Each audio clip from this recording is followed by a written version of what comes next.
and they are the cheapest citizenship. So they check all three boxes: discreet, cheap, and fast. So that's where these become important. So when shit hits the fan, you want to be in a country that's remote. So you don't want too many people. You want to be left alone. You want a legal getaway. So you're solving your problems in your home country. You've not done anything wrong. You're in the right. And there are issues, and sometimes there are issues. You don't necessarily have to be doing anything wrong or incorrect. And that's where a residency can be taken away for whatever reason. Yes, it could be permanent, but if you don't stay there for a certain amount of time, or you've been away from the country, then a lot of countries strip you of your residency very easily.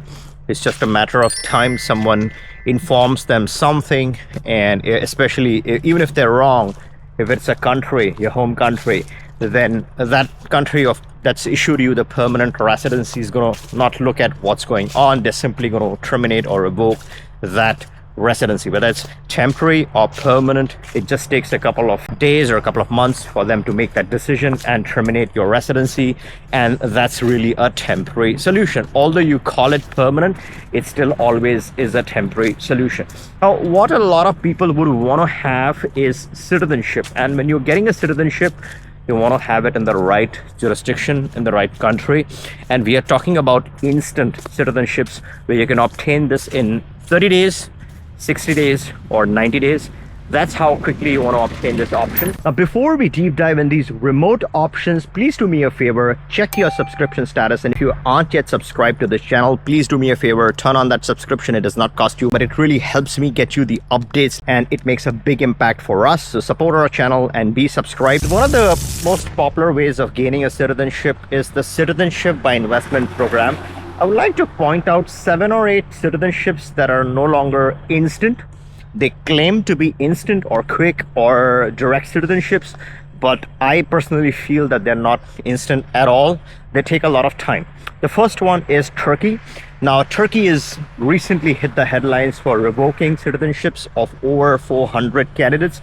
So they're going down the same rabbit hole as Croatia. EU put the spotlight, and Croatia put the blame on the citizens and terminated their citizenship. So initially, you give everyone the citizenship.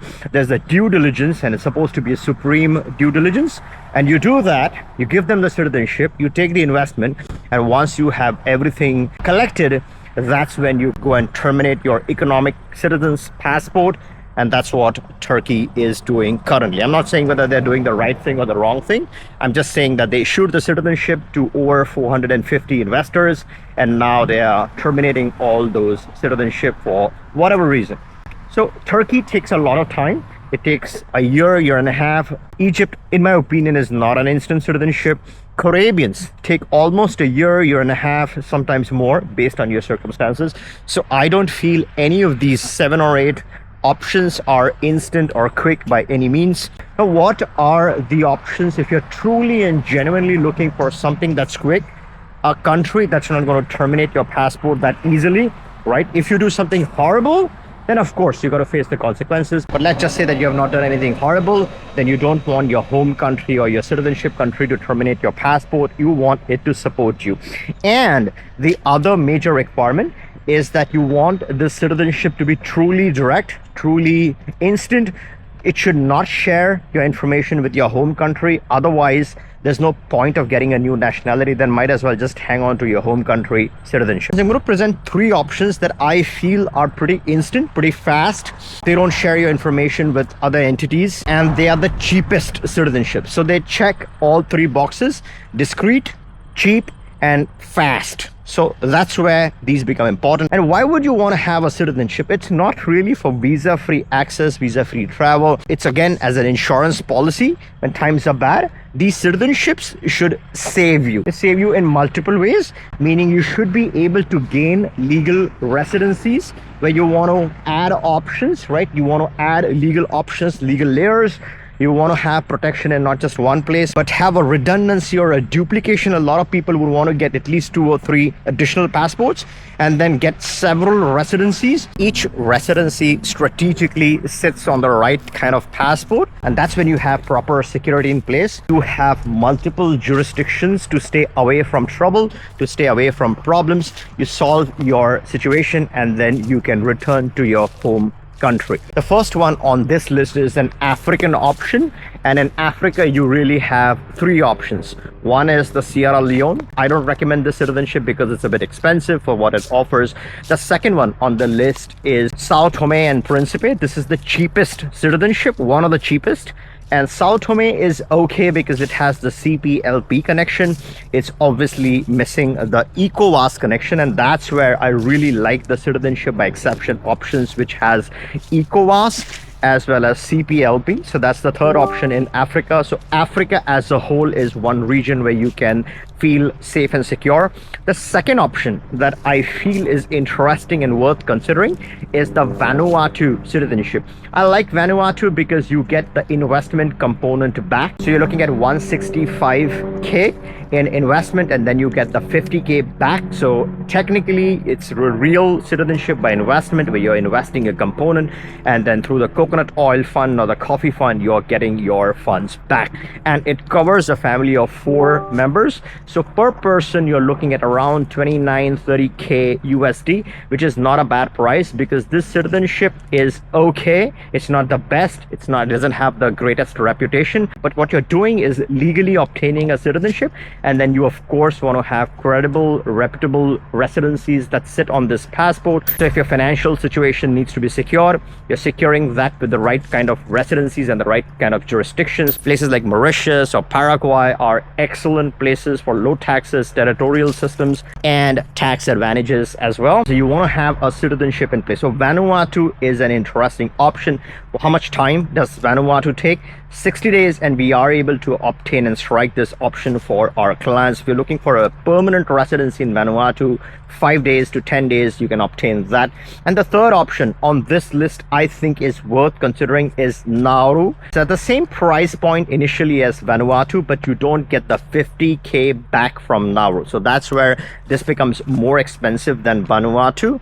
However, I still feel Nauru has the edge because it's not a known or a tainted or a busted CBI, so no one really knows much about Nauru.